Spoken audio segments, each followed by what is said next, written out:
নমস্কার সকল শ্রোতা বন্ধুরা, আমি উজ্জ্বল আবারও চলে এলাম তোমাদের এই প্রিয় চ্যানেল গল্প বাক্স আমার নিয়ে। আমরা দেখতে পাচ্ছি তোমরা গল্প শুনছো, কিন্তু আমাদের চ্যানেলটাকে সাবস্ক্রাইব করছো না। এমনটা করো না প্লিজ। তোমরা গল্প শোনো এবং গল্প শোনার পর যদি ভালো লেগে থাকে তাহলে সাবস্ক্রাইব করে পাশে থাকা বেল আইকন প্রেস করতে ভুলো না। কিন্তু আজকের গল্পটি শুধুমাত্র প্রাপ্তবয়স্কদের জন্য। আপনি যদি প্রাপ্তবয়স্ক না হয়ে থাকেন তাহলে আজকের গল্পটিকে স্কিপ করবেন। এই গল্পের সমস্ত ঘটনাবলী ও চরিত্ররা সম্পূর্ণ কাল্পনিক। বাস্তবের সঙ্গে কোনো মিল থেকে থাকলে তা অনিচ্ছাকৃত এবং কাকতালীয়। আজকের গল্প কামনার লালসা, সন্ন্যাসী চ্যাটার্জির কলমে। চলো তাহলে কথা না বাড়িয়ে এবার আমরা গল্পটাকেই শুরু করি। ব্লাউজের বোতামটা এক টান মেরে খুলে কিঞ্জল তার দাড়ি ভর্তি মুখটা রিমার নগ্ন ফর্সা বুকের মাঝে ঘষতে ঘষতে রিমাকে কামাতুর কণ্ঠে বলে ওঠে, রিমা বৌদি, তোমার শরীরটা কি সুন্দর মাখনের মতো নরম। তোমার শরীরে কি এমন আগুন ও জাদু আছে যে প্রতিদিন রাত হলেই আমি তোমার কাছে ছুটে ছুটে আসি? কিঞ্জলের প্রশ্ন শুনে রিমা কিঞ্জলের নগ্ন পিঠে সরু লম্বা লম্বা নখ দিয়ে আঁচড়াতে আঁচড়াতে কামাতুর কণ্ঠে বলে ওঠে, কিঞ্জল, তুমি সত্যি বলছো আমার শরীরে জাদু আছে? হ্যাঁ বৌদি, সত্যি তোমার শরীরে জাদু আছে। তাই তো প্রতিদিন রাতে বাড়ি থেকে ও গ্রামের মানুষদের চোখ এড়িয়ে তোমার কাছে ছুটে আসি তোমাকে ভালোবাসি বলে। কিঞ্জলের এই কথা শুনে রিমা তার নগ্ন বুকের মাঝখান থেকে কিঞ্জলের মুখটা দুই হাত দিয়ে তুলে ধরে বলে, এতই যখন আমাকে ভালোবাসো, প্রতিদিন রাতে লুকিয়ে লুকিয়ে আমার বাড়িতে আসছো আমার সঙ্গে দেখা করতে, তাহলে তুমি আমাকে এখান দিয়ে নিয়ে যাচ্ছ না কেন? আমাকে বিয়ে কেন করছো না? আমার যে প্রীতমের সঙ্গে আর থাকতে ভালো লাগছে না। জানো কিঞ্জল, প্রীতম আমাকে একটুও সময় দেয় না, সব সময় নিজের কাছে ব্যস্ত থাকে আর কলকাতায় পড়ে থাকে দিনের পর দিন।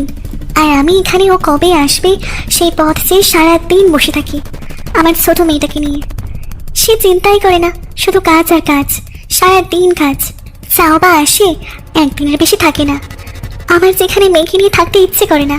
কিঞ্জল, তুমি প্লিজ তাড়াতাড়ি কিছু একটা করো, আমাকে এখান থেকে তাড়াতাড়ি বিয়ে করে নিয়ে চলো, চলো না প্লিজ প্লিজ। রিমার কথা শুনে কিঞ্জল এবারে নিজেকে নগ্ন করে ফেলে। তারপর শুরু করে অবাধ মিলন পর্যায়। সে বলে, তুমি কিছু চিন্তা করো না রিমা বৌদি, আমি তোমাকে খুব শীঘ্রই এখান দিয়ে আমার কাছে নিয়ে আসার ব্যবস্থা করছি।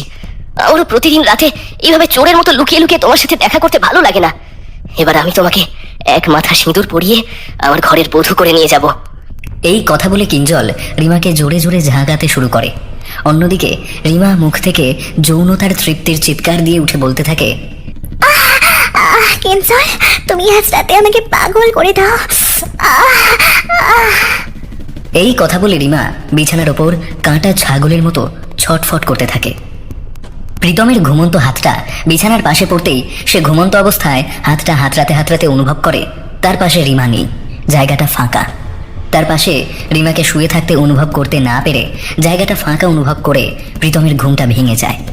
প্রীতমের ঘুমটা ভেঙে যেতেই সে উঠে ঘরে জ্বলা হালকা হ্যারিকেনের নিয়ন আলোয় দেখে সত্যি সত্যি তার পাশে রিমা শুয়ে নেই। রিমাকে পাশে শুয়ে থাকতে না দেখতে পেয়ে প্রীতম বিছানা ছেড়ে উঠে জ্বলন্ত হ্যারিকেনটা হাতে নিয়ে দরজা খুলে ঘরের বাইরে বেরিয়ে আসে দেখার জন্য রিমা বাথরুমে গেছে নাকি। কিন্তু প্রীতম নিজের ঘর পেরিয়ে বাথরুমের সামনে যেতেই দেখে বাথরুমের দরজা খোলা ও বাথরুমের ভিতরটা পুরো ফাঁকা। বাথরুমে রিমাকে দেখতে না পেয়ে প্রীতম চিন্তিত কণ্ঠে বলে ওঠে, এই মাঝরাতে রিমা আবার গেল কোথায়? ঘর ছেড়ে রান্নাঘরে যায়নি তো? এই কথা বলে প্রীতম যেই রান্নাঘরের দিকে এগোতে যাবে হঠাৎ করেই তার কানে একটা চাপা চিৎকারের আওয়াজ ভেসে আসে। উফ উফ, অনেক হয়েছে, এবার ছাড়ো, আর পারছি না, ছাড়ো বলছি। উফ। প্রীতমের কানে রিমার চাপা চিৎকারের আওয়াজটা আসতেই সে রান্নাঘরের সামনে থমকে দাঁড়িয়ে পড়ে। বেশ সন্দেহ ভরা কণ্ঠে বলে ওঠে, বাড়ির পেছনে গোয়াল ঘর থেকে রিমার গলার আওয়াজ পেলাম বলে মনে হলো। ও এত রাতে গোয়াল ঘরে কি করছে? এই কথা বলে প্রীতম বাড়ি থেকে বেরিয়ে পিছনে গোয়াল ঘরের দিকে এগিয়ে যায়। তারপর গোয়াল ঘরের জানলার সামনে এসে দাঁড়াতেই প্রীতমের দৃষ্টিটা আপনা থেকেই গোয়াল ঘরের ভিতরের দিকে যেতেই সে হাতে ধরা জ্বলন্ত হ্যারিকেনের নিয়ন আলোয় যা দেখে তা সে নিজের চোখকে বিশ্বাস করাতে পারে না। প্রীতম নিজের চোখে দেখে তার স্ত্রী রিমা আর তাদের বাড়ি থেকে 2-3টে বাড়ির পর থাকা কিঞ্জল বলে ছেলেটি, যে প্রীতমের ছোটবেলাকার বন্ধু, সেই কিঞ্জলের সঙ্গে রিমা শারীরিক ও যৌন খেলায় মেতে উঠেছে মাঝরাতে গোয়াল ঘরের মধ্যে। প্রীতম তার প্রিয় বন্ধুর এই কীর্তিকলাপ দেখে তার মাথায় আকাশ ভেঙে পড়ে। ও সে দাঁতে দাঁত চেপে কিঞ্জলের দিকে তাকিয়ে বলে, কিঞ্জল, তুই আমার ছোটবেলার বন্ধু হয়ে আমার এত বড় সর্বনাশ করতে পারলি? ছি ছি, তোকে আমার ছোটবেলার বন্ধু বলতেই লজ্জা করছে। প্রীতম ওদের দুজনের শারীরিক ও যৌন মিলন সহ্য করতে না পেরে রাগে চিৎকার করে বলে ওঠে কিঞ্জলের উদ্দেশ্যে, কিঞ্জল, তোর লজ্জা করলো না আমার স্ত্রীর সঙ্গে এরকম একটা অশ্লীল কাজ করতে? এই কথা বলে প্রীতম গোয়াল ঘরের বেড়া দরজায় এক লাথি মেরে ভেতরে ঢুকে আসে। অন্যদিকে গোয়াল ঘরের বাইরে থেকে প্রীতমের চিৎকার শুনে আর ওকে ওইভাবে হুড়মুড়িয়ে ঘরে ঢুকে আসতে দেখে দুজনে ভয়ে চমকে ওঠে। প্রীতমকে ঘরে ঢুকে আসতে দেখে কিঞ্জল যেই জামাকাপড় পরে পালাতে যাবে, অমনি প্রীতম তাকে ধরে ফেলে কিঞ্জলের গালে সপাটে দুটো ঠাস ঠাস করে চড় মেরে বলে, হারামির বাচ্চা, তোর লজ্জা করলো না আমার স্ত্রীর সঙ্গে ওই রকম একটা জঘন্যতম কাজ করতে? শালা, তোকে আমি আমার প্রিয় বন্ধু ভেবে আমার স্ত্রীর দায়িত্ব তোকে দিয়ে শহরে কাজ করতে গেছিলাম, আর তুই কিনা শেষে আমার এরকম একটা সর্বনাশ করলি। চল চল জমিদার মশাইয়ের কাছে চল, আজ তোর একটা হেস্তনেস্ত করেই আমি ছাড়বো। ইতিমধ্যেই বাড়ির পিছনের গোয়াল ঘর থেকে প্রীতমের চিৎকার চেঁচামেচি শুনে প্রীতমের মা জ্যোৎস্না দেবী ও প্রীতমের বড় দাদা রঞ্জন বাবু ও তার স্ত্রী মানে রিমার বড় যা রানী দেবী, এদের তিনজনের ঘুম ভেঙে যায়। বাড়ির পিছন থেকে প্রীতমের চিৎকার চেঁচামেচি শুনে পড়ি কি মরি করে গোয়াল ঘরে ছুটে এসে দেখে রিমা ও কিঞ্জল এরা দুজন অর্ধনগ্ন অবস্থায় প্রীতমের সামনে দাঁড়িয়ে আছে। প্রীতম কিঞ্জলের চুলের মুঠি ধরে ওর গালে ঠাস ঠাস করে চড় মারছে, আর অন্যদিকে রিমা হাউ হাউ করে কাঁদছে। রিমা ও কিঞ্জলকে অর্ধনগ্ন অবস্থায় ওইভাবে দাঁড়িয়ে থাকতে দেখে প্রীতমের মা জ্যোৎস্না দেবী রিমার কাছে ছুটে যায়। তারপর ওর গালে দুটো ঠাস ঠাস করে চড় মারতে মারতে দাঁতে দাঁত চেপে বলে, মাগি, তোর লজ্জা করে না? ঘরে স্বামী সন্তান থাকা সত্ত্বেও তুই পরপুরুষের সঙ্গে রাতে লীলা খেলা খেলে দেহের খিদে মেটাস? মা, মা, আমার ভুল হয়ে গেছে। আমি আর কোনোদিন এরকম কাজ করবো না। আজকের মতো আমাকে ক্ষমা করে দাও, ক্ষমা করে দাও। রিমাকে পায়ে পড়ে হাউ হাউ করে কেঁদে ওই কথাগুলো বলতে দেখে জ্যোৎস্না দেবী আরো রেগে গিয়ে বলে, তোর মতো লজ্জার মেয়ে ছেলেকে আবার ক্ষমা? তোকে আমি কোনোদিনও ক্ষমা করতে পারবো না। যাও ছোট বৌমা, তুমি আমার চোখের সামনে থেকে কিন্তু দূর হয়ে যাও। জ্যোৎস্না রিমাকে এই কথাগুলো বলে প্রীতমের দিকে তাকায় আর বলে, শোন ছোট খোকা, কালই তুই এই মাগিকে বাপের বাড়ি দিয়ে আসবি। আমি ওর কোনোদিনও মুখ দেখতে চাই না। এবার ছোট খোকা, বুঝতে পারছিস তো? আরে আরে, কলকাতার মেয়ে বিয়ে করেছিলিস না? তা কলকাতার মেয়েদের আসল স্বরূপ কেমন আজ বেরিয়ে গেল তো সবার সামনে। জ্যোৎস্না দেবীর কথা শুনে প্রীতম বলে, মা, তোমার ছোট বৌমার ব্যবস্থা আমি পরে করছি, তার আগে শয়তান হারামির বাচ্চাটার একটা ব্যবস্থা করি। এই কথা বলে প্রীতম তার বর্দা রঞ্জনের দিকে তাকিয়ে বলে, এই দাদা, আমার সঙ্গে এখনই জমিদার বাড়িতে চল। এই কিঞ্জলটার আজ একটা ব্যবস্থা করতেই হবে আমাকে। ও কি ভেবেছে আমার এত বড় সর্বনাশ করে ও পার পেয়ে যাবে আমার হাত থেকে? প্রীতম রঞ্জনকে এই কথা বলে ওরা দুজনে মিলে কিঞ্জলকে টানতে টানতে জমিদার বাড়ির দিকে নিয়ে যায়। অন্যদিকে রিমা তার শাশুড়ি জ্যোৎস্না দেবীর অপমান ও মার সহ্য করতে না পেরে কোনো রকমে গায়ে কাপড় জড়িয়ে নিয়ে নিজের মুখটাকে কাপড়ের মধ্যে আড়াল করে নিয়ে গোয়াল ঘর ছেড়ে দৌড়ে নিজের ঘরের দিকে চলে যায় কাঁদতে কাঁদতে। জমিদার মশাই, আপনি তো সবই শুনলেন। এই কিঞ্জল আমার স্ত্রী রিমার সঙ্গে কি কি জঘন্যতম অপরাধটা করেছে। আমার আর আমার পরিবারের চোখের আড়ালে গিয়ে ছি, আপনি এই কিঞ্জলের এমন চরম একটা শাস্তির ব্যবস্থা করুন যাতে ভবিষ্যতে আমাদের এই চন্দনপুর গ্রামের কোনো মা বা বাবার সঙ্গে এরকম জঘন্যতম অপরাধটা না করতে পারে কোনোদিনও। প্রীতমের মুখ থেকে কিঞ্জলের সব অন্যায়ের কীর্তি কাহিনী শুনে চন্দনপুর গ্রামের জমিদার শঙ্কর নারায়ণ সেন গম্ভীর কণ্ঠে বলে ওঠেন, প্রীতম, এতক্ষণ ধরে তোমার মুখে কিঞ্জল তোমার স্ত্রী রিমার সঙ্গে যা যা কীর্তি করেছে শুনলাম। আমার মনে হয় কিঞ্জল খুব বাজে রকম অন্যায় করেছে তোমার স্ত্রীর সঙ্গে। তাই আমি সিদ্ধান্ত নিয়েছি, কিঞ্জলের মতো চরিত্রহীন লম্পট ছেলে আমাদের এই গ্রামে যদি থাকে, তাহলে কিঞ্জলের বয়সী আমাদের গ্রামে যেসব ছেলেরা আছে তারা সবাই কিঞ্জলের পাল্লায় পড়ে তাদের চরিত্রের দাগ লাগাতে পারে। তাই আমি ঠিক করেছি, কিঞ্জল আমাদের গ্রামে আর থাকবে না। ও যেন 2 সপ্তাহের মধ্যে এই গ্রাম ছেড়ে চলে যায়। জমিদার শঙ্কর নারায়ণ সেনের এই কথা শেষ হওয়া মাত্র জমিদার বাড়ির বৈঠকখানার বাইরে থেকে একটা চিৎকার শোনা যায়, এই প্রীতম, প্রীতম, তুই তাদের বাইরে আয়, এদিকে তোর বাড়িতে একটা বড় ঘটনা ঘটে গেছে কিছুক্ষণ আগে। জমিদার বাড়ির বৈঠকখানার বাইরে থেকে চিৎকার শুনে প্রীতমের দাদা রঞ্জন বলে ওঠে, এই প্রীতম, এটা আমাদের ছোট কাকিমার ছেলে বাদলের গলা না? রঞ্জনের প্রশ্ন শুনে প্রীতম বলে, হ্যাঁ বর্দা, এটা তো বাদলের গলা, কিন্তু ও কি করে জানলো এত রাতে আমরা জমিদার বাড়িতে এসেছি? চল তো বাইরে গিয়ে দেখি ও এত রাতে জমিদার বাড়িতে এসেছেই বা কেন, আর তোকে ডাকছেই বা কেন। এই কথা বলে প্রীতম ও রঞ্জন জমিদার বাড়ির বৈঠকখানা ছেড়ে বাইরে বেরিয়ে আসতেই দেখে সত্যি সত্যি বাদল দাঁড়িয়ে আছে, আর তার চোখ মুখ দেখেই বোঝা যাচ্ছে বাড়িতে কিছু একটা অঘটন ঘটেছে। প্রীতমকে বাইরে বেরিয়ে আসতে দেখে বাদল সঙ্গে সঙ্গে প্রীতমের কাছে ছুটে যায়, তারপর বলে, প্রীতম তুই তাড়াতাড়ি আমার সঙ্গে বাড়ি চল, ওইদিকে একটা বড় দুর্ঘটনা ঘটে গেছে। বাদলের মুখ থেকে এই কথা শুনে প্রীতমের মুখটা ভয়ে সঙ্গে সঙ্গে শুকিয়ে যায়। সে আমতা আমতা করে জিজ্ঞাসা করে, কি কি কি কি দুর্ঘটনা দুর্ঘটনা ঘটে গেছে রে? কি কি কি দুর্ঘটনা ঘটে গেছে বাড়িতে বাদল, বল। প্রীতমের প্রশ্ন শুনে বাদল হাউ হাউ করে কাঁদতে কাঁদতে বলে, প্রীতম, রিমা বৌদি একটু আগে অ্যাসিড খেয়ে আত্মহত্যা করেছে। বাদলের মুখ থেকে এই খবর শুনে প্রীতম একটা বিকট চিৎকার করে উঠে মাটিতে বসে পড়ে আর হাউ হাউ করে কাঁদতে কাঁদতে বলে, আজ শুধুমাত্র আমার কয়েকটা কথার জন্য ওই কাজ করতে বাধ্য হলো। রিমার মৃত্যুর জন্য শুধুমাত্র আমি দায়ী। ভগবান আমাকে কোনোদিনও ক্ষমা করবে না। এই কথা বলতে বলতে প্রীতম নিজের গালে ঠাস ঠাস করে চড় মারতে থাকে পাগলের মতো।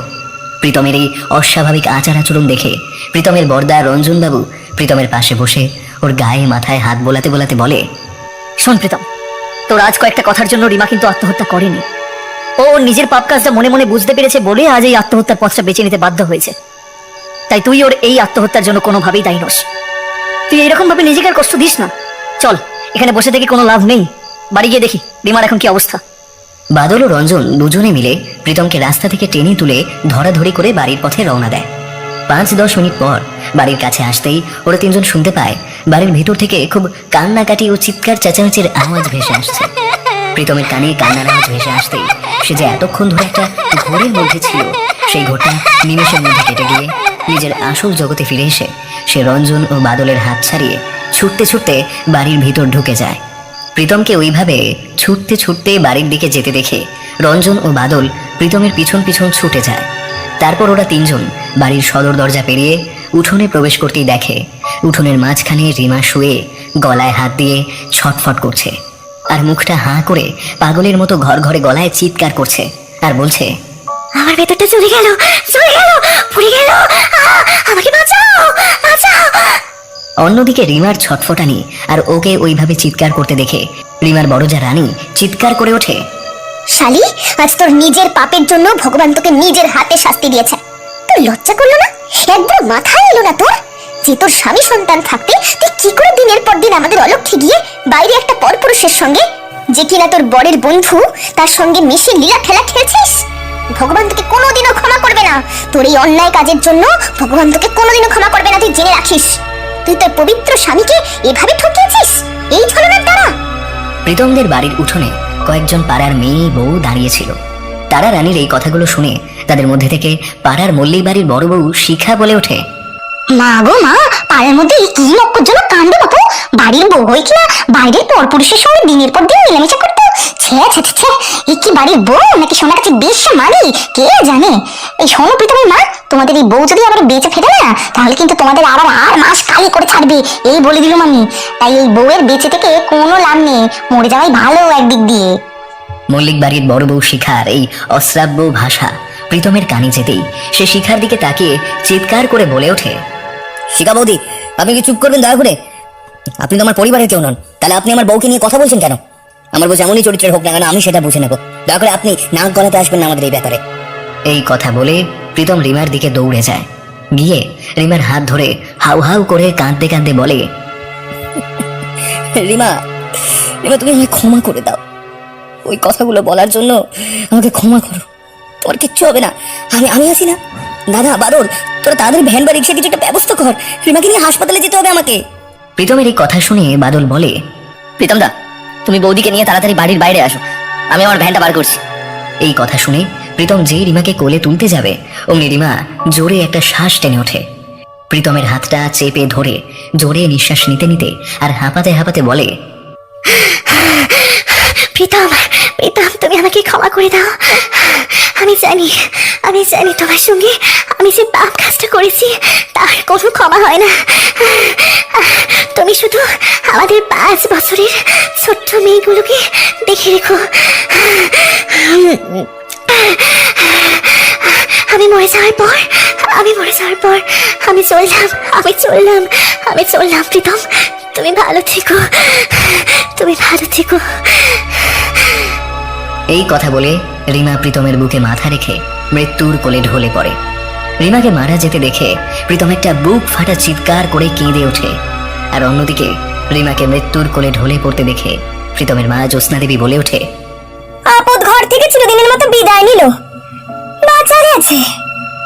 এই ছোট কোকা শোন, এই চরিত্রহীন মেয়ে ছেলের জন্য তুই আর চোখের জল ফেলিস না বাপু। ওর কথা তুই এবার ভুলে যা, ভগবান ওকে ওর পাপেরই শাস্তি দিয়েছে। ঘোষাল বাড়িতে এইরকম একটা বড় দুর্ঘটনা ঘটে যাওয়ার পর রিমার অপঘাতে মৃত্যুর কারণে প্রীতম 3 দিনের শ্রাদ্ধানুষ্ঠানের কাজ সম্পন্ন করে।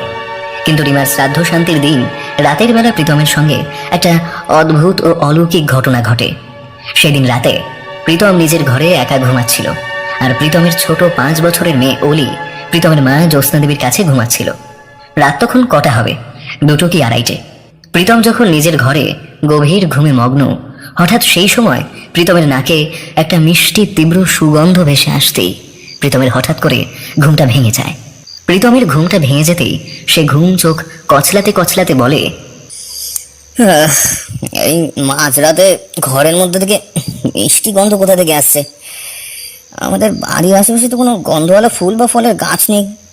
এই কথা বলে প্রীতম ঘরের কোথা থেকে সুমিষ্ট গন্ধটা আসছে সেটা দেখার জন্য যেই বিছানা ছেড়ে উঠতে যাবে, হঠাৎ তার আপনা থেকেই দৃষ্টি চলে যায় ঘরের লাগোয়া বারান্দার দিকে। ঘরের লাগোয়া বারান্দার দিকে প্রীতমের দৃষ্টি যেতেই সে আলো আধারি ঘরের অন্ধকারের মধ্যে দেখে বারান্দার একদম রেলিং ধরে লাল শাড়ি পরা একটি কম বয়সী মহিলা দাঁড়িয়ে আছে পিছন ফিরে। মাঝরাতে অন্ধকার বারান্দার মধ্যে একজন অচেনা অজানা মহিলাকে ওইভাবে পিছন ফিরে দাঁড়িয়ে থাকতে দেখে প্রীতম ভৌরু কুচকে অবাক গলায় বলে ওঠে, এই মাঝরাতে ওই অচেনা মহিলাটি আমার ঘরের বারান্দায় কি করে এলো? ঘরের দরজা তো ভেতর থেকে বন্ধ। এই কথা বলে প্রীতম বিছানা ছেড়ে উঠে বারান্দার দিকে এগিয়ে যায়। এগিয়ে গিয়ে অন্ধকার বারান্দায় দাঁড়িয়ে থাকা সেই মহিলাটির উদ্দেশ্যে জিজ্ঞাসা করে, আপনি কে? আপনি আমার ঘরের বারান্দায় এলেন কি করে? এই প্রশ্ন করার সঙ্গে সঙ্গে প্রীতম দেখে সেই মহিলাটি ধীরে ধীরে তার দিকে মুখ ফেরাচ্ছে। তারপর মুখ ফিরিয়ে ধীরে ধীরে হাঁটতে হাঁটতে তার দিকে এগিয়ে এসে দাঁড়াতেই প্রীতম দেখে তার সামনে যে মহিলাটি দাঁড়িয়ে আছে সে আর কেউ নয়, তার স্ত্রী রিমা। রিমাকে সামনে দাঁড়িয়ে থাকতে দেখে প্রীতম হেসে উঠে কেমন একটা অদ্ভুত ঘোর লাগা কণ্ঠে বলে ওঠে, রিমা, তুমি এসেছো? কতদিন তোমায় দেখি না, এত দূরে দাঁড়িয়ে কেন? আমার কাছে তুমি আসবে না? এখনো পর্যন্ত তুমি আমার উপর রেগে রয়েছো? প্রীতমের প্রশ্ন শুনে রিমা হো হো করে রিনে রিনে একটা হাসি হেসে প্রীতমের দিকে এগিয়ে এসে তাকে জড়িয়ে ধরে বলে, প্রীতম, তোমার উপর যদি আমি রাগ করে থাকতাম তাহলে কি এত রাতে তোমার সাথে দেখা করতে আসতাম? রিমাকে জড়িয়ে ধরতে দেখে আর ওর ওই কথাগুলো শুনে প্রীতম কেমন যেন উদাস হয়ে যায়। তারপর রিমা যে মারা গেছে 3 দিন আগে সেই সমস্ত কথা সব ভুলে গিয়ে মন্ত্রমুগ্ধের মতো রিমাকে জড়িয়ে ধরে আর বলে, আমি জানতাম রিমা, তুমি আমার উপর একটু রাগ করে থাকতে পারবে না। তুমি যে ফিরে এসেছো তাতে আমি কি খুশি যে হয়েছি তুমি কি বলবো। এই কথা বলে প্রীতম তার 2 হাত দিয়ে রিমার মুখের আদল ধরে সারা মুখে চুম্বন করতে শুরু করে ধীরে ধীরে। প্রীতমকে আদর করতে দেখে রিমা ধীরে ধীরে প্রীতমের পরনের জামাটা খুলে ফেলে তার লম্বা লম্বা ধারালো নখযুক্ত আঙুলগুলো দিয়ে। তারপর প্রীতমের সারা নগ্ন বুকের উপর খেলা করতে শুরু করে সাবলীলভাবে। প্রীতম রিমার সারা মুখে চুম্বন করা শেষ হলে যেই রিমার বুকের উপর থেকে শাড়ির আঁচলটা সরাতে যাবে, হঠাৎ করে তার নাকে একটা তীব্র অ্যাসিডের গন্ধ ভেসে আসাতে তার সম্বিত ফেরে। প্রীতমের হঠাৎ করে সম্বিত ফিরতেই সে সামনে তাকিয়ে দেখে সে এতক্ষণ ধরে যাকে রিমা ভেবে সোহাগ করছিল সে রিমা নয়, রিমার প্রেতাত্মা দাঁড়িয়ে। রিমার অ্যাসিডে ঝলসানো ওই পোড়া শরীরটা দাঁড়িয়ে থাকতে দেখে প্রীতম ভয়ে যেই ছিটকে রিমার কাছ থেকে সরে আসতে যাবে, অমনি বাড়ির নিচতলা থেকে তার বড় বৌদি রানীর চিৎকার শোনা যায়, মা, প্রীতম, মা, তোমরা কে কোথায় আছো? তাড়াতাড়ি এদিকে আসো, আমাকে বাঁচাও, রিমা আমাকে মেরে ফেললো। বাড়ির নিচতলা থেকে রানীর চিৎকার ভেসে আসতেই প্রীতম ভয় কেমন হকচকিয়ে যায়। তারপর সে কাঁপা কাঁপা গলায় বলে ওঠে, বৌদি নিচ থেকে ওইভাবে রিমার নাম ধরে চিৎকার চেঁচামেচি করছে কেন? রিমা ওকে কিছু করলো নাকি? এই কথা বলে প্রীতম যেই ঘরের দরজা খুলে বাইরে বেরোতে যাবে, হঠাৎ তার দৃষ্টি যায় রিমা যেখানে দাঁড়িয়েছিল সেই দিকে। সে দেখে রিমা সেখানে আর দাঁড়িয়ে নেই।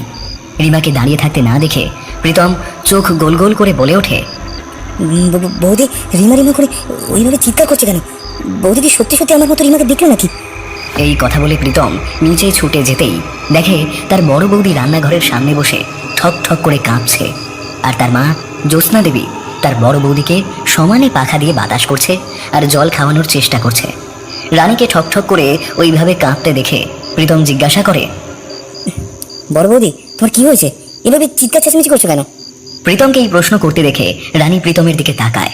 তারপর কাঁপা কাঁপা গলায় বলে ওঠে, ঠাকুর তোমার বউ রিমা রান্নাঘরে বসে আছে। রানীর এই কথা শুনে প্রীতম অবাক গলায় বলে ওঠে, রিমা রান্নাঘরে বসে আছে মানে? বুঝলাম না ঠিক। বৌদি কি হয়েছে পরিষ্কার করে বলো তো আমাকে। প্রীতমের প্রশ্ন শুনে রানী তখন হাঁপাতে হাঁপাতে কাঁপা কাঁপা গলায় রান্নাঘরের দিকে তাকিয়ে বলতে শুরু করে, আমি কিছুক্ষণ আগে ভাইপোর টুকাইকে নিয়ে কল ঘরে এসেছিলাম। কিছুক্ষণ পর টুকাই কল ঘরে কাজ সারা হয়ে গেলে আমি ওকে বলি যে তুই ঘরে গিয়ে ঘুমিয়ে পড়, আমার খুব তেষ্টা পেয়েছে, আমি একটু রান্নাঘর থেকে জল খেয়ে আসছি। কিন্তু আমার কথা শুনে টুকাই ঘরে ঘুমোতে চলে যায়, আর আমি ওইদিকে রান্নাঘরে জল খেতে আসি। আমি আমি যে রান্নাঘরের সামনে এসে রান্নাঘরের দরজার শিকলটা খুলতে যাব, হঠাৎ রান্নাঘরের ভিতর থেকে একটা কি কচর মচর করে চিবানোর আওয়াজ শুনতে পাই। আমি রান্নাঘরের ভিতর থেকে কচর মচর করে একটা চিবানোর আওয়াজ আমার কানে ভেসে আসতে আমি খুব ভয় পেয়ে যাই। রান্নাঘর থেকে সমস্ত কাজ সেরে আমি তো রান্নাঘরের সব জানলা টানলা ভালো মতো বন্ধ করে দিয়েছিলাম। আচ্ছা, কোনো কারণে কি রান্নাঘরের জানলা বন্ধ করতে ভুলে গিয়েছিলাম? হয়তো কোনো জানলা খোলাতে কুকুর বা বিড়াল ঢুকে পড়েছে রান্নাঘরে কোনো খাবার সামনে পেয়ে, সেগুলো হয়তো খাচ্ছে। এইসব কথা ভেবে আমি সঙ্গে সঙ্গে রান্নাঘরের দরজার শিকলটা খুলে রান্নাঘরে ঢুকি। হাতে ধরা জ্বলন্ত হ্যারিকেনের আলোয় রান্নাঘরের চারিদিকে চোখ ও মাথা ঘুরিয়ে কোনো বিড়াল বা কুকুরকে আমি খুঁজে পাই না, কিন্তু সামনে আমার কানে কচমচ করে চিবানোর আওয়াজটা ভেসে আসে। এরপর আমি রান্নাঘরের চারিদিকে খুব সন্তর্পণে তাকাতে তাকাতে জলের একটা কলসির সামনে এগিয়ে যাই। এগিয়ে গিয়ে কলসিটা খুলে মিসকেটের উপর থেকে জলের গ্লাসটা নিয়ে যেই কলসি থেকে গ্লাসে জল গড়াতে যাব, হঠাৎ সে সময় আমার দৃষ্টি যায় রান্নাঘরের বাঁশের কড়িবর্গার দিকে। বাঁশের কড়িবর্গার দিকে আমার দৃষ্টি যেতেই আমি দেখি ঠাকুরপো রিমা ওই বাঁশের কড়িগর্বার উপর লম্বা লম্বা পা ঝুলিয়ে বসে আছে। শ্রাদ্ধানুষ্ঠানের জন্য লোক খাওয়ানোর সময় বেঁচে যাওয়া পদগুলো রান্নাঘরে কাগজ আর কলাপাতা চাপা দিয়ে রাখা ছিল, তো সেই বেঁচে যাওয়া খাবারগুলো ও কাগজ আর কলাপাতা সরিয়ে লম্বা লম্বা দুটো হাত বাড়িয়ে বাড়িয়ে একটা করে খাবার তুলে তুলে খাচ্ছে, কচমচ করে চিবিয়ে চিবিয়ে। রান্নাঘরের বাঁশের কড়িবর্গার ওপরে রিমাকে বসে ওই রকম অদ্ভুত ভাবে খেতে দেখে আমার তো ভয়েতে গ্লাসটা হাত থেকে পড়ে যায়। আর সেই আওয়াজ রিমার কানে যেতেই রিমা কটমট করে আমার দিকে তাকায়।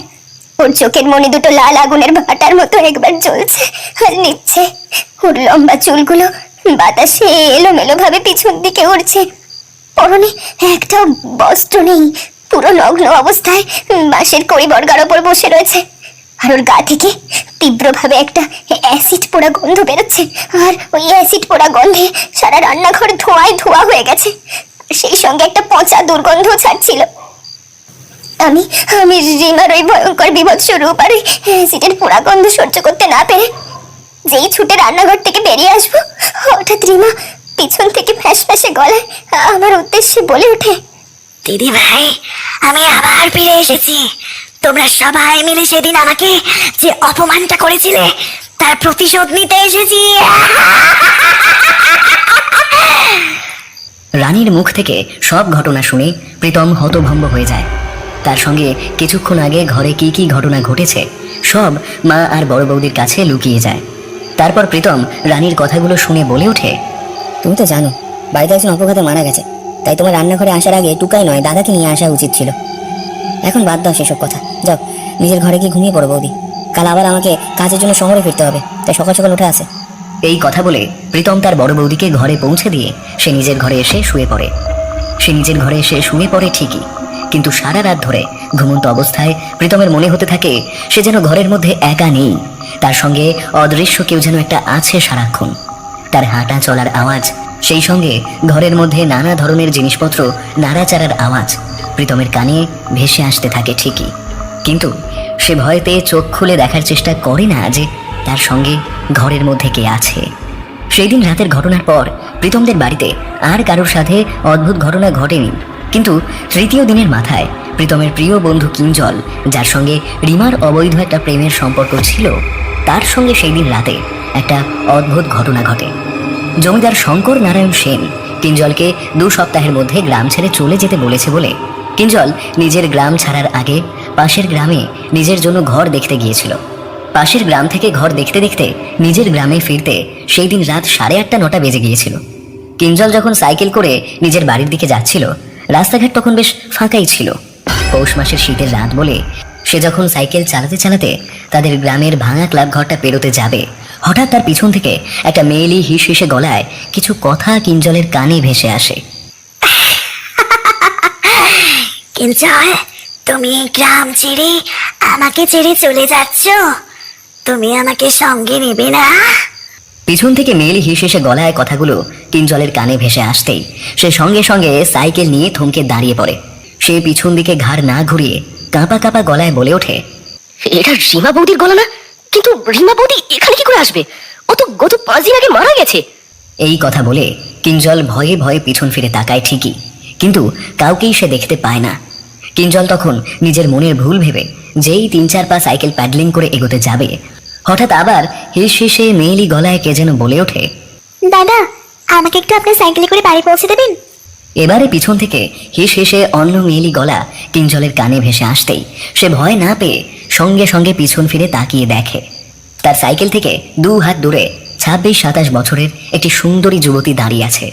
আর যুবতীর পরনে সবুজ রঙের একটি চুড়িদার আর কাঁধে একটা ঝোলানো ব্যাগ। যুবতীর কাঁধে ঝোলানো ব্যাগটা দেখেই বোঝা যাচ্ছে যুবতী হয়তো কলেজ বা অন্য কোথা থেকে ফিরছে।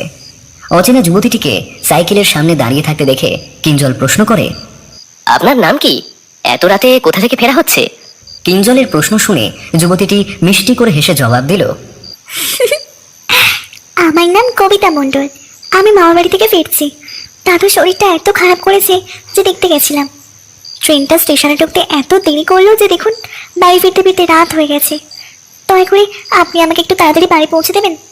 কবিতার কথা শুনে কিঞ্জল বলে, আপনি আমার সাইকেলের পিছনে উঠে বসুন, আর আপনি চিন্তা করবেন না, আমি আপনাকে ঠিক বাড়ি পৌঁছে দিচ্ছি। কিঞ্জলের কথা শুনে কবিতা কিঞ্জলের সাইকেলের পিছনে বসে। তারপর কিঞ্জল কবিতাকে নিয়ে কবিতার বাড়ির দিকে রওনা দেয়। যেতে যেতে কিঞ্জল কবিতাকে জিজ্ঞেস করে, আচ্ছা কবিতা, তোমার বাড়ি কোথায়? তোমাকে কোথায় নামাবো? আমার বাড়ি শ্মশান পাড়ায়। শ্মশান পাড়ায় রাস্তা শুরু হওয়ার আগেই আমাকে নামিয়ে দিলে হবে। কবিতার মুখে শ্মশান পাড়া নামটা শুনে কিঞ্জলের বুকের ভিতর যেন এক মুহূর্তের জন্য কেঁপে ওঠে। তারপর সে নিজের মনের ভয়টাকে খানিকটা সামলে নিয়ে ঢোক গিলে বলে, আপনি ওইখানে থাকেন? কিন্তু আমি তো শুনেছি আর গিয়েও দেখেছি ওই শ্মশান পাড়ায় কোনো জনবসতি নেই। তাহলে আপনি শ্মশান পাড়ার কোন দিকটাতে থাকেন? কিঞ্জলের প্রশ্ন শুনে কবিতা একটা অদ্ভুত কথা বলে ওঠে, যা শুনতে কিঞ্জলের খুব একটা ভালো লাগলো না। কবিতা একটা অদ্ভুত হিস হেসে গলায় বলে ওঠে, শ্মশান পাড়ায় যেখানে দাহ করা হয় সেখানেই আমি থাকি। আমি আগে তোমাদের মন্দির পাড়ায় থাকতাম, কিন্তু গত 5 দিন ধরে আমি ওই শ্মশান পাড়ায় আছি। কবিতার এই কথা শুনে কিঞ্জল কবিতাকে পাগল ভেবে আর কোনো প্রশ্ন করল না। এরপর আরো বেশ কিছুটা পথ অতিক্রম করতেই কিঞ্জলের মনে হলো তার পিছন দিক থেকে 2টো ঠান্ডা হাত এসে যেন তাকে জড়িয়ে ধরে। তারপর কানের কাছে মুখ এনে কে যেন হিস হেসে ঠান্ডা গলায় বলে উঠল, কিঞ্জল, তুমি আমাকে ছেড়ে চলে যাবে? আমার কাছে আসবে না? আমার অতৃপ্ত কামনা বাসনাগুলো পূর্ণ করবে না? আর আমাকে আদর করবে না? পিছন দিক থেকে ঠান্ডা হিস হেসে গলায় কথাগুলো শুনে কিঞ্জল ধীরে ধীরে ভয়ে ভয়ে পিছন দিকে তাকাতেই যা দৃশ্য দেখে সেই দৃশ্য দেখে তার 2 চোখ বিস্ফারিত হয়ে যায়। কিঞ্জল পিছন দিকে তাকাতেই সে দেখে এতক্ষণ ধরে কবিতা বলে যে মেয়েটিকে সাইকেলের পিছনে বসে বাড়ি পৌঁছে দিতে যাচ্ছিল সে কবিতা নয়, রিমা। তার পিছনে রিমার অতৃপ্ত আত্মা বসে আছে আর তার দিকে কটমট লাল জ্বলন্ত দৃষ্টি দিয়ে তাকিয়ে আছে। পিছনে রিমাকে বসে থাকতে দেখে কিঞ্জল সঙ্গে সঙ্গে সাইকেল থামিয়ে নেমে পড়ে আর কাঁপা কাঁপা গলায় বলে ওঠে, রিমা, তুমি? কিঞ্জলের প্রশ্ন শুনে রিমা সাইকেল থেকে নেমে হাসতে হাসতে কিঞ্জলের দিকে এগিয়ে আসে। তারপর ঠান্ডা আঙুলগুলো দিয়ে কিঞ্জলের সারা মুখে চোখে হাত বোলাতে বোলাতে কামাতুর কণ্ঠে বলে ওঠে, কিঞ্জল, কতদিন হয়ে গেল তুমি আমাকে আদর করনি, ভালোবাসোনি। আজ আজ একটু আমায় ভালোবাসো না, ভালোবাসো। এই কথা বলে রিমা জড়িয়ে ধরতেই কিঞ্জল কেমন যেন বিহ্বল হয়ে পড়ে রিমাকে জড়িয়ে ধরে। তারপর নিজের রুক্ষ ঠোঁট দুটো যেই রিমার নরম ঠোঁটের উপর বসাতে যাবে, হঠাৎ সেই সময় কিঞ্জলের পিঠে কেমন যেন একটা তীব্র ব্যথা অনুভব হতেই তার সঙ্গে সঙ্গে সম্বিত ফেরে। সম্বিত ফিরতেই কিঞ্জল সামনের দিকে তাকিয়ে দেখে কিছুক্ষণ তার সামনে অতীতে দেখা অপূর্ব সুন্দরী রিমা বৌদি যে দাঁড়িয়েছিল সেখানে আর রিমা বৌদি দাঁড়িয়ে নেই। তার জায়গায় রিমা বৌদির মতো দেখতে ভয়ঙ্কর এক কালো পিশাচিনী দাঁড়িয়ে আছে আর তার দিকে লাল জ্বলন্ত আগুন রাঙা রাগত দৃষ্টি দিয়ে তাকিয়ে আছে। কিঞ্জল রিমার এই ভয়ঙ্কর বিভৎস পৈশাচিক রূপ দেখে ভয়ে ছিটকে যেই দূরে সরে আসতে যাবে অমনি সেই পিশাচিনী তার একটা কালো নখরযুক্ত হাত দিয়ে কিঞ্জলের গলাটা টিপে ধরে সঙ্গে সঙ্গে তারপর ফ্যাঁস ফ্যাঁসে ক্রুদ্ধ গলায় বলে ওঠে, আজ শুধুমাত্র তোর জন্য আমার সংসার ভেঙেছে আর আমি আত্মহত্যার পথ বেছে নিয়েছি, বাধ্য হয়েছি। তুই যদি দিনের পর দিন বাড়িতে এসে আমাকে ভোগ না করতিস তাহলে আজ আমার এই অবস্থা হতো না। এই কথা বলে সেই পিশাচিনী কিঞ্জলের ঘাড়ের ওপর ঝাঁপিয়ে পড়ে তার ধারালো কালো নখযুক্ত হাত দিয়ে কিঞ্জলের সারা শরীরে আঁচড়াতে শুরু করে। অন্যদিকে কিঞ্জল পিশাচিনীর নখের আঁচড় সহ্য করতে না পেরে বাঁচাও বাঁচাও বলে চিৎকার করতে থাকে। কে আছো? বাঁচাও! কে আছো? আমায় বাঁচাও! কিন্তু কিঞ্জলের চিৎকার গ্রামের লোকেদের কারোর কানে পৌঁছায় না। এরপর কিঞ্জল পিশাচিনীর আঘাত সহ্য করতে না পেরে সে শরীরের সমস্ত শক্তি সঞ্চয় করে পিশাচিনীটার সঙ্গে লড়াই শুরু করে। বেশ কিছুক্ষণ ধরে দুজনের মধ্যে ধস্তাধস্তি চলার পর কিঞ্জল পিশাচিনীটাকে তার বুকের উপর থেকে এক ধাক্কা মেরে ফেলে দিয়ে প্রাণপণে বাড়ির দিকে ছুটতে শুরু করে, বাঁচাও বাঁচাও বলে। অন্যদিকে কিঞ্জলকে ওইভাবে পালিয়ে যেতে দেখে সেই পিশাচিনী ওরফে রিমার প্রেতাত্মা হো হো করে হেসে উঠে কিঞ্জলের উদ্দেশ্যে বলে, পালাস কোথায় কিঞ্জল? আমার হাত থেকে তোকে কেউ বাঁচাতে পারবে না। আজ তোর জন্য আমার সংসার ভেঙেছে, সেই সঙ্গে সেই দিনের তোমার অন্যায়ের কাজের জন্য আমি মৃত্যুর পথ বেছে নিতে বাধ্য হয়েছি। কিঞ্জল পিশাচিনীটার কথায় কান না দিয়ে প্রাণপণে বাড়ির দিকে দৌড়াতে শুরু করে। বেশ কিছুক্ষণ ধরে দৌড়ানোর পর কিঞ্জল তাদের পাড়ার জোড়া বটতলার মোড়ে চায়ের দোকানের সামনে এসে দাঁড়াতেই সঙ্গে সঙ্গে অজ্ঞান হয়ে পড়ে। সেই জোড়া বটতলার মোড়ে একটা চায়ের দোকান ছিল, সেই দোকানের সামনে বসে তাস খেলছিল তারা। চায়ের দোকানের বসে থাকা পাড়ার যুবকগুলোর সঙ্গে প্রীতমের বড় দাদা রঞ্জনবাবুও ছিল। পাড়ার যুবকগুলোর সঙ্গে তাস খেলছিল চায়ের দোকানে বসে। পাড়ার ছেলেদের মুখে এই কথা শুনে রঞ্জন কিঞ্জলের দিকে এগিয়ে আসে। তারপর কিঞ্জলের সামনে উঁবু হয়ে বসে পড়ে বলে, তোরা এত চিৎকার চেঁচামেচি করিস না, আমি দেখছি কিঞ্জলের কি হয়েছে। এই কথা বলে রঞ্জন চায়ের দোকানের ভিতর থেকে জল ভর্তি জগটা নিয়ে আসে। তারপর সেই জগ থেকে কিছুটা জল হাতে করে নিয়ে কিঞ্জলের মুখে চোখে জলের ছেঁটা দিতেই 5-10 মিনিট পর কিঞ্জল চোখ মেলে তাকায়। তারপর তার সামনে প্রীতমের দাদা রঞ্জনকে বসে থাকতে দেখে কিঞ্জল ধরফর করে উঠে বসে। রঞ্জনের হাতটা ধরে কিঞ্জল কাঁপা কাঁপা গলায় বলে, দাদা, আপনি আমাকে বাঁচান, ওই পিশাচিনীর হাত থেকে আমাকে আপনি বাঁচান, ও আমাকে মেরে ফেলবে। কিঞ্জলের এই কথা শুনে রঞ্জন বলে, তুমি ঠিক কি বলছো কিঞ্জল? আমি বুঝতে পারছি না, কে তোমাকে মেরে ফেলবে? কার কথা তুমি বলছো? রঞ্জনের প্রশ্ন শুনে কিঞ্জল তাদের পাড়ার ছেলেগুলোর দিকে একবার চোখ বুলিয়ে নিয়ে রঞ্জনের দিকে তাকিয়ে বলে, দাদা, আমি এখানে সবার সামনে কথাটা বলবো না, আসলে কথাটা খুব ব্যক্তিগত, আর কথাটা আপনার বাড়ির লোকেদের সামনেই বলবো। আমার সঙ্গে কিছুক্ষণ আগে কি ঘটেছে। কিঞ্জলের কথা শুনে রঞ্জন বলে, আচ্ছা বেশ, তাহলে তুমি আমার সঙ্গে বাড়ি চলো। এরপর কিঞ্জল রঞ্জনের সঙ্গে রঞ্জনের বাড়ি আসে। সেদিন অবশ্য প্রীতম বাড়ি ছিল। তারপর সে কিছুক্ষণ আগে তার সঙ্গে রিমার প্রেতাত্মা কি কি করেছে রাস্তায় সব কথা প্রীতমদের বাড়ির লোকের সামনে খুলে বলতে কিঞ্জলের মুখ থেকে সমস্ত ঘটনা শুনে প্রীতমের বড় বৌদি রানী বলে ওঠে, ওই শয়তানি আত্মা এখনো মুক্তি পায়নি। ও আমাদেরকে মেরে ফেলার জন্য আশেপাশেই আছে। রানী ও কিঞ্জলের এই কথা শুনে রঞ্জন বলে ওঠে এবার, তুমি আর কিঞ্জল কি বাজে বকা শুরু করলে? এই রাত দুপুরে তোমরা বলছো কিনা রিমার প্রেতাত্মা আমাদের আশেপাশে আছে? না না, এ তোমাদের মনের ভুল। রঞ্জনের এই কথা শুনে মাঝখান দিয়ে জ্যোৎস্না দেবী বলে ওঠে, না না, ওরা কিছু ভুল বলছে না বড় খোকা। সত্যি সত্যি রিমার অতৃপ্ত আত্মা আমাদের বাড়ির আশেপাশে আছে, আমাদের উপর সারাক্ষণ নজর রাখছে। আমি তো নিজের চোখেই দেখেছি। জ্যোৎস্না দেবীর এই কথা শুনে রানী বলে ওঠে, মা, আপনি হঠাৎ এই কথা বলছেন? আপনার সঙ্গে কি কোনো অদ্ভুত ঘটনা ঘটেছে নাকি? হ্যাঁ বড় বৌমা, অদ্ভুত ঘটনাটা ঘটেছে বলেই তো আমি আজ তোমাদের এই কথাগুলো বলছি। জ্যোৎস্না দেবীর মুখ থেকে এই কথা শুনে রানী ও প্রীতম দুজনে মিলে বলে ওঠে, মা, তোমার সঙ্গে তোমার সঙ্গে কি অদ্ভুত ঘটনা ঘটেছে? এরপর জ্যোৎস্না দেবী ধীরে ধীরে বলতে শুরু করে, গতকাল মাঝরাতে হঠাৎ করে একটা কান্নার আওয়াজে আমার ঘুম ভেঙে যায়। ঘুমটা ভেঙে যেতে আমি বিছানা ছেড়ে না উঠে বিছানায় শুয়ে কান খাড়া করে শুনি। দেখি কান্নার আওয়াজটা ঠিক আমার ঘরের সামনে থেকেই আসছে। এরপর আমি বিছানা ছেড়ে উঠে টেবিলের ওপর রাখা জ্বলন্ত হেরিকেনটা যেই বাড়াতে যাব, হঠাৎই আমার দৃষ্টি যায় বিছানার পাশের খোলা জানলাটার দিকে। খোলা জানলার দিকে তাকিয়ে আমি দেখি রিমা, মানে ছোট বাবা, জানলার গড়ার ধরে অলির দিকে তাকিয়ে ফুপিয়ে ফুপিয়ে কাঁদছে আর বলছে, কলিমা, তোকে কতদিন দেখিনি, কতদিন আদর করিনি, একবার আমার কাছে আয় না মা, আয় না।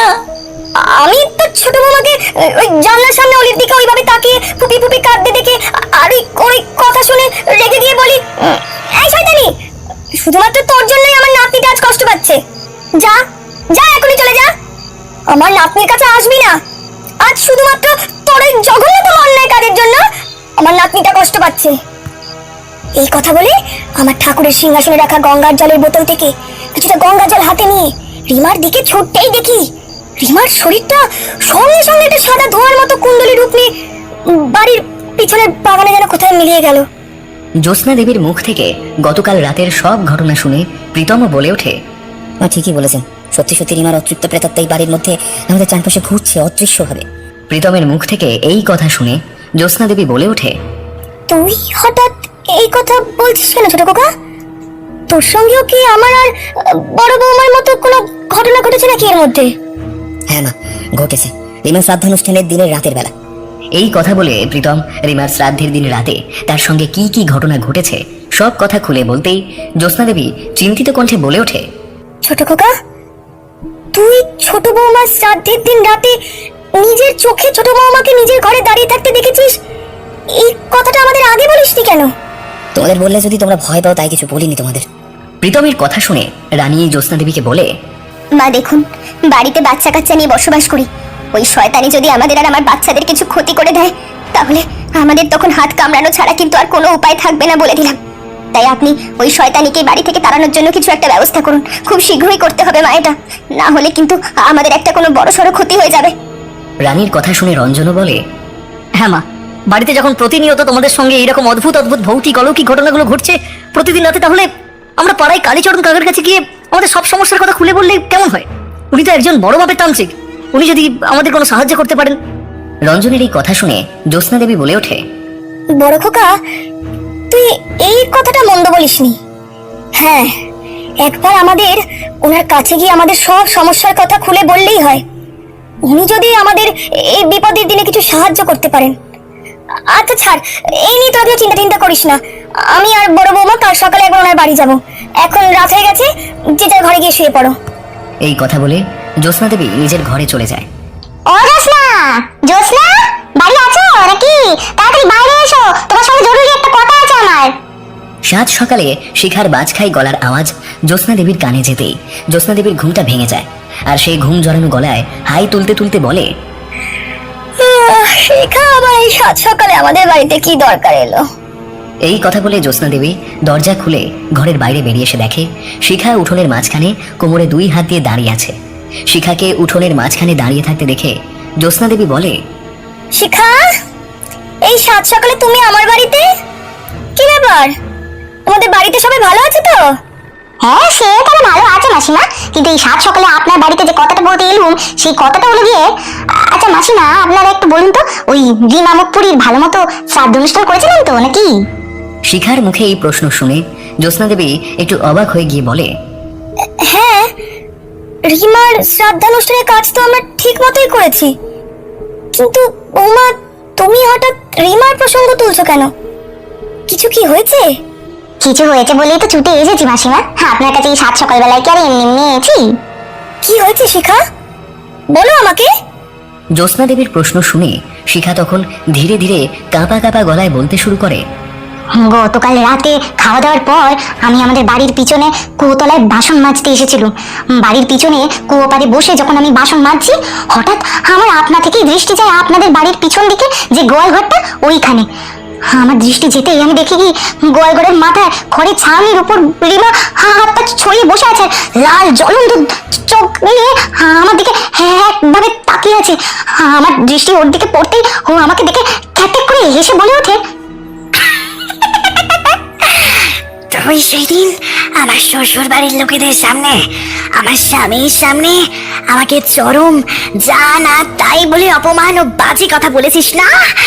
তাই এবার আমার হাত থেকে তোর নিস্তার নেই, তুই আমার হাতে মৃত্যুবরণ করার জন্য ধীরে ধীরে তৈরি হ। এই বলে রিমা এক লাফ মেরে আমাদের বাড়ির পাঁচিলে বসতেই আমি ভয়তে বাসন মাজা ছেড়ে দিয়ে একেবারে ঘরে চলে যাই। শিখার মুখ থেকে এই কথা শুনে জ্যোৎস্না দেবী বলে ওঠে, শিখা, রিমা তোমাকেও দেখা দিয়েছে? জ্যোৎস্না দেবীর মুখ থেকে এই কথা শুনে শিখা অবাক হয়ে প্রশ্ন করে, কি মাসিমা, আপনি কি কথা বলছেন? রিমা আমাকে দেখা দিয়েছে মানে?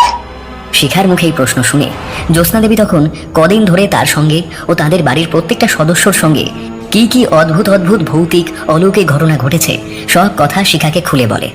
সব শুনে শিখার চক্ষু চড়ক গাছ হয়ে যায়। সে বলে, মাসিমা, এর একটা বিহিত করুন তো তাড়াতাড়ি। ওই শয়তানি কিন্তু আমাদের আশেপাশেই আছে, আমি কই দিলুম। ও কিন্তু মরেও আমাদের প্রত্যেককে শান্তি দিচ্ছে না। এরপর যদি আমার সঙ্গে বা আপনার পরিবারের সঙ্গে ভালো মন্দ কিছু হয়ে যায়, তাহলে কিন্তু আমি আর আপনার পরিবার কেউই কিছুই করতে পারবো না। এই আপনাকে বলে দিলাম, আমি মাসিমা বলে দিলাম আপনাকে। শিখার কড়া কড়া কথা শুনে জ্যোৎস্না দেবী বলে, বৌমা, তুমি কিছু চিন্তা করো না, এই বিষয়ে আমি আজই আমাদের পাড়ায় কালীচরণ বাবুর কাছে যাচ্ছি। উনি আমাদের এই সমস্যার ঠিক কিছু একটা সমাধান বার করে দেবেন। দেখো বাবা ঠাকুর, আসতে পারি? বছর 62-63 এক বয়স্ক ভদ্রলোক জ্যোৎস্না দেবীর কথা কানে যেতেই জ্যোৎস্না দেবীর দিকে মুখ না ঘুরিয়েই পিছন ফিরে কালী মূর্তির সামনে ধূপ ঘোরাতে ঘোরাতে বলে ওঠে, আমি জানি আপনি কি জন্য আমার কাছে এসেছেন। কালীচরণ বাবুর মুখ থেকে এই কথা শুনে জ্যোৎস্না দেবী হাত জড়ো করে কাঁদো কাঁদো গলায় বলে, আপনি তো জানেন বাবা ঠাকুর, আমি কি জন্য আপনার কাছে এসেছি।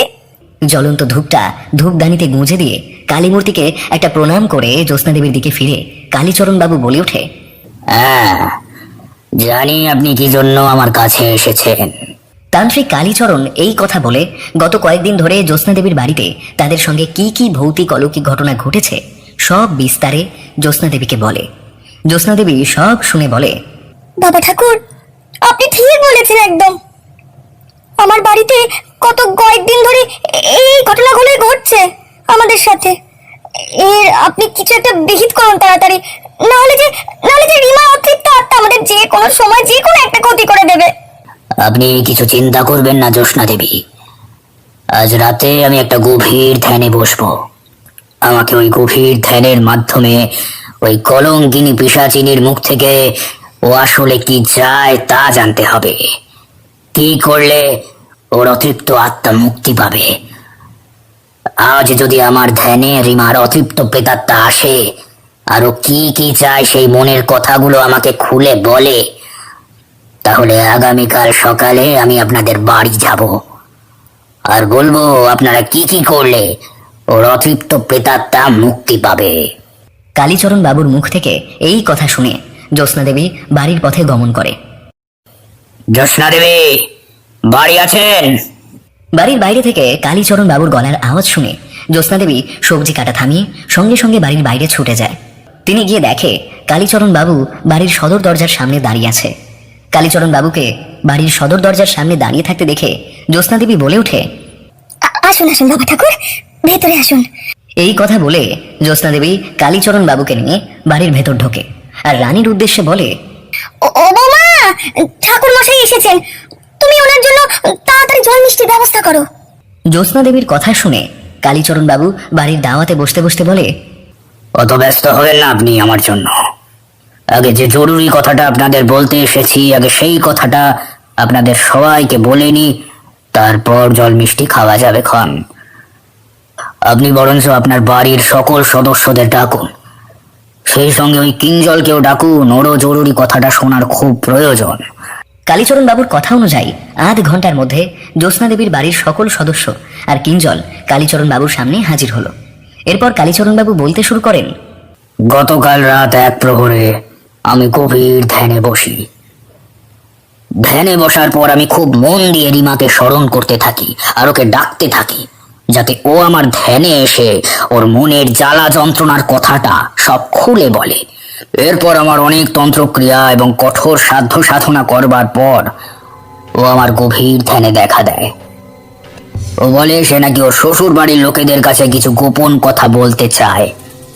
যে কথাগুলো ও আপনাদের বলতে চায় সেই কথাগুলো নাকি আপনাদের খুব জানার দরকার।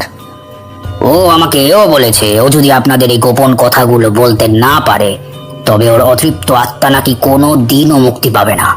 কালীচরণ বাবুর মুখ থেকে এই কথা শুনে কিঞ্জলের মুখটা মুহূর্তের মধ্যে একটা অজানা ভয়ে ফ্যাকাশে হয়ে যায় ঠিকই, কিন্তু সেটাকেও লক্ষ্য করলো না।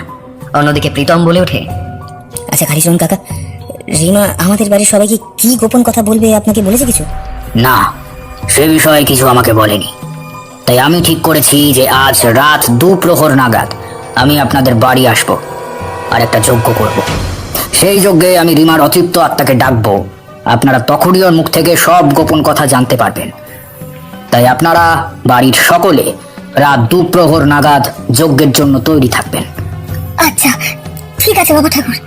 এরপর কালীচরণ বাবু জ্যোৎস্না দেবীর বাড়ির সদর দরজা থেকে যেই বেরোতে যাবে অমনি তিনি সেখানে দাঁড়িয়ে পড়ে আর ঘাড় ঘুরিয়ে জ্যোৎস্না দেবীর উদ্দেশ্যে বলে ওঠে, আর হ্যাঁ, আরো একটা কথা বলতে ভুলে গেলাম।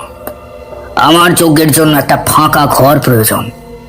আপনি আমাকে আপনার বাড়িতে একটা ফাঁকা ঘরের ব্যবস্থা করে দিতে পারবেন, যে ঘরে কোনো আসবাবপত্র থাকবে না। কালীচরণ বাবুর এই কথা শুনে জ্যোৎস্না দেবী বলে, হ্যাঁ পারবো বাবা ঠাকুর, আমাদের দোতলার চিলেকোঠার ঘরটা ফাঁকা আছে, আপনি বরং ওইখানেই যজ্ঞ টজ্ঞ করবেন আজ। ওই ঘরে কোনো আসবাবপত্র নেই, ঘরটা ফাঁকাই পড়ে আছে দীর্ঘদিন ধরে।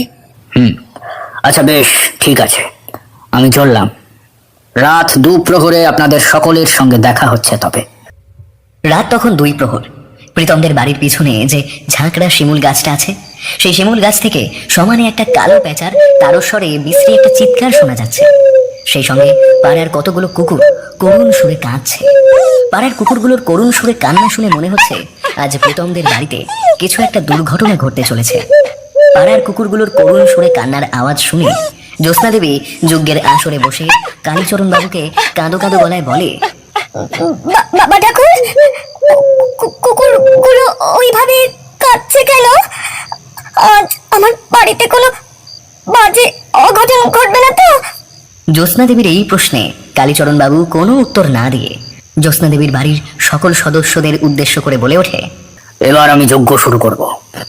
তোরা সবাই চুপচাপ করে বস, একটাও কিন্তু কথা বলবি না যজ্ঞের সময়। আর ঘরের ভেতর যাই ঘটনা ঘটে যাক না কেন একদম ভয় পাবি না, তোদের রক্ষা করার জন্য আমি আছি। কালীচরণ বাবুর এই কথা শুনে রঞ্জন বলে ওঠে, বেশ বাবা ঠাকুর। এরপর কালীচরণ বাবু একটাও কথা না বাড়িয়ে ধীরে ধীরে যজ্ঞের মন্ত্রপাঠ করতে শুরু করে। কালীচরণ বাবু যত জোরে মন্ত্রপাঠ শুরু করে প্রীতমদের বাড়ির চিলেকোঠার ঘরের পরিবেশটা তত পরিবর্তন হতে লাগে। চিলেকোঠার ঘরটা ধীরে ধীরে গরম ভাব কেটে গিয়ে ঘরটা পুরো ঠান্ডা কনকনে হয়ে যায়।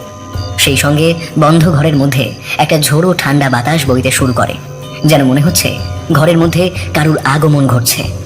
ঘরের আলোগুলো 2-3 বার দপ দপ করে জ্বলে নিভে ঘরটা পুরো অন্ধকার হয়ে যেতেই ঘরের মধ্যে অদৃশ্য কার যেন গোঙানির কান্নার আওয়াজ শোনা যায়।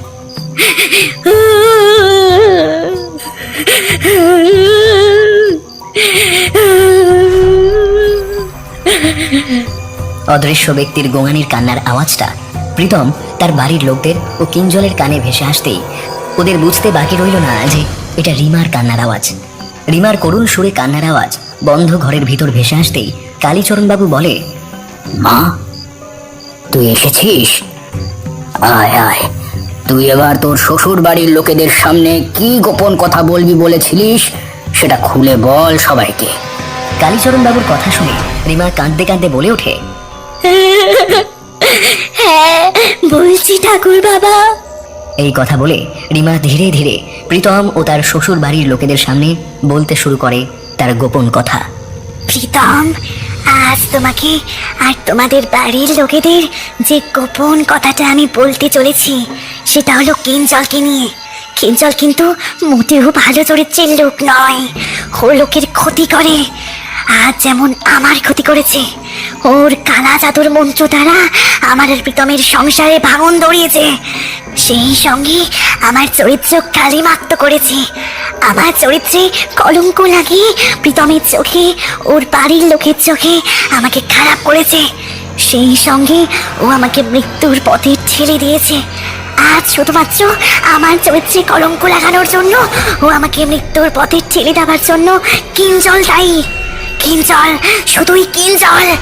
রিমার মুখ থেকে কিঞ্জলের কালা জাদু করার কথাটা শুনে জ্যোৎস্না দেবী বলে, ছোট বৌমা, কিঞ্জল কালা জাদু করে তোমার প্রীতমের সংসারে ভাঙন ধরিয়েছে, আমাদের চোখে তোমাকে খারাপ করেছে, তোমাকে মৃত্যুর পথে ঠেলে দিয়েছে। জ্যোৎস্না দেবীর প্রশ্ন শুনে রিমার প্রেতাত্মা বলে ওঠে, হ্যাঁ মা, ওই শয়তান আমার সংসারে ভাঙন ধরিয়েছে। আপনার যদি বিশ্বাস না হয় আমার কথা, তাহলে আপনি কিঞ্জলকে জিজ্ঞেস করুন ওর কালা জাদু দ্বারা আমার সংসারে কিভাবে ভাঙন ধরিয়েছে। রিমার কথা শুনে কালীচরণ বাবু কিঞ্জলের দিকে তাকিয়ে বলে, রিমা যা বলছে সব কি সত্যি কিঞ্জল? তুমি কি সত্যি সত্যি ওর সংসারে ভাঙন ধরিয়েছ? চুপ করে থেকো না কিঞ্জল, সব কথা খুলে বলো আমাদেরকে।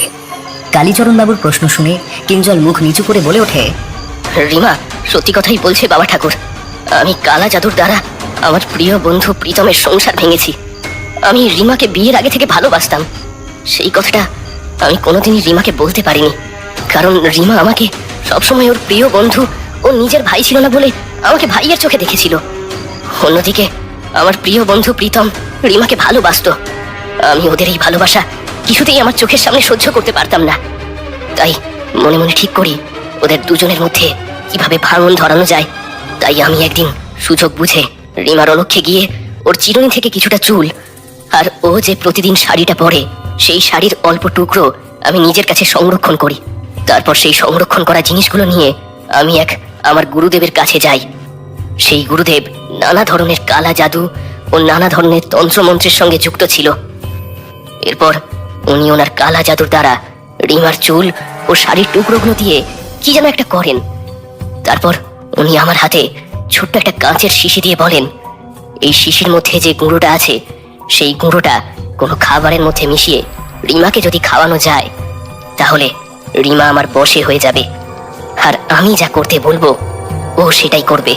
তারপর আমি গুরুদেবের হাত থেকে কাঁচের শিশিটা নিয়ে বাড়ি চলে আসি। তারপরের দিন ছিল রিমার জন্মদিন। সেই দিন আমি রিমার জন্য নিজের হাতে ওর প্রিয় ছানার পায়েস তৈরি করে নিয়ে যাই। আমি রিমার কাছে আসার আগে কাঁচের শিশির মধ্যে গুঁড়ো ওষুধটা রিমার ছানার পায়েসের মধ্যে মিশিয়ে দিই। তারপর আমি ওর জন্মদিনে ওর প্রিয় ছানার পায়েস রান্না করে এনেছি বলে ও সেটা খায়, আর এইদিকে আমার কার্যসিদ্ধি হয়। এরপর আমি আমার নানা ধরনের কালা জাদু আর তন্ত্রমন্ত্র দ্বারা রিমাকে সবশেষে বশে আনি। তারপর তারপর আমরা দুজন প্রতিদিন একে অন্যের সঙ্গে ঘনিষ্ঠ হতাম। সেই সঙ্গে প্রীতমের অলক্ষ্যে গিয়ে রিমার ওই সুন্দর শরীরটাকে আমি প্রায় দিনই ভোগ করতাম। আমার কিন্তু রিমাকে বিয়ে করারই ইচ্ছা ছিল, আমি ওকে সেই প্রতিশ্রুতিও দিয়েছিলাম। কিন্তু সবশেষে আমরা সেই দিন ওই অবস্থায় প্রীতমের কাছে ধরা পড়ে যাব আমরা দুজন কেউই ভাবিনি সেটা। হ্যাঁ, এরপর রিমা প্রীতমের ও কাকিমার ওই অপমান সহ্য করতে না পেরে যে অ্যাসিড খেয়ে ওই রকম ভাবে আত্মহত্যা করবে সেটা কেউই আগে থেকে জানতো না। হ্যাঁ, আমি প্রীতম ও কাকিমার সামনে স্বীকার করছি যে রিমাকে আমি সত্যি সত্যি ভালোবাসতাম। ওকে খুব কাছে পাওয়ার আমার কামনা বাসনা ছিল দীর্ঘদিন ধরে, কিন্তু ওকে মেরে ফেলার কথা আমি কোনোদিনও ভাবিনি, আর ভাবতেও পারি না বাবা ঠাকুর, রিমা যে আমার ভালোবাসা। কিঞ্জলের কথা শেষ হতেই প্রীতম রাগে চিৎকার করে বলে ওঠে, ছি ছি কিঞ্জল, আমি আর রিমা তোকে বন্ধু না ভেবে তোকে ছোট ভাইয়ের মতো ভালোবাসতাম, শেষে কিনা তুই আমার এত বড় ক্ষতি করলি। হ্যাঁ, তুই আমার সামনে আর দাঁড়িয়ে থাকিস না, আমি তোকে সহ্য করতে পারছি না। যা যা, দূর হয়ে যা, দূর হয়ে যা আমার চোখের সামনে থেকে। প্রীতমের এই অপমান সহ্য করতে না পেরে কিঞ্জল চলে যায়। অন্যদিকে কালীচরণ বাবু অদৃশ্য রিমার প্রেতাত্মার উদ্দেশ্যে বলে ওঠে, মা, তুই এবার তোর শ্বশুর বাড়ির লোকেদের নিস্তার দে। বল বল, কি করলে তোর অতৃপ্ত প্রেতাত্মা মুক্তি পাবে? কালীচরণ বাবুর কথা শুনে অদৃশ্য রিমার প্রেত বলে ওঠে, বাবা ঠাকুর, কিঞ্জল আমার সঙ্গে কি কি জঘন্যতম অন্যায়গুলো করেছে সেই কথাগুলো কিঞ্জলের মুখ থেকে প্রীতমদের বাড়ির সবার সামনে তুলে ধরাই আমার একমাত্র উদ্দেশ্য ছিল। সেই উদ্দেশ্য আমার সফল হয়েছে, আর কোনো কাজ আমার নেই। এবার আমি পৃথিবীর বুক থেকে চিরদিনের মতো মুক্তি পেতে চাই। বিদায় নিলাম প্রীতম, তোমরা সবাই ভালো থেকো, আর আমার মেয়েগুলিকে দেখে রেখো। ভালো থেকো। রিমার কথা শেষ হতেই জ্যোৎস্না দেবী ও রানী হাউ হাউ করে কেঁদে রিমার উদ্দেশ্যে বলে, আমাদেরকে ক্ষমা করে দে রিমা, রিমা আমাদেরকে ক্ষমা করে দে রিমা, আমাদের ভুল হয়ে গেছে। আমরা না বুঝে তোকে সেদিন চরম অপমান করেছি। আগে যদি জানতাম কিঞ্জল তোর সঙ্গে এই কাজ করেছে, ওর বিরুদ্ধে আমরা কিছু একটা করতে পারতাম। জ্যোৎস্না দেবী ও রানীর কথা শুনে রিমা কিছু বলে না, শুধু বলে, মা, দিদি ভাই, আমি চললাম, তোমরা ভালো থেকো, ভালো থেকো।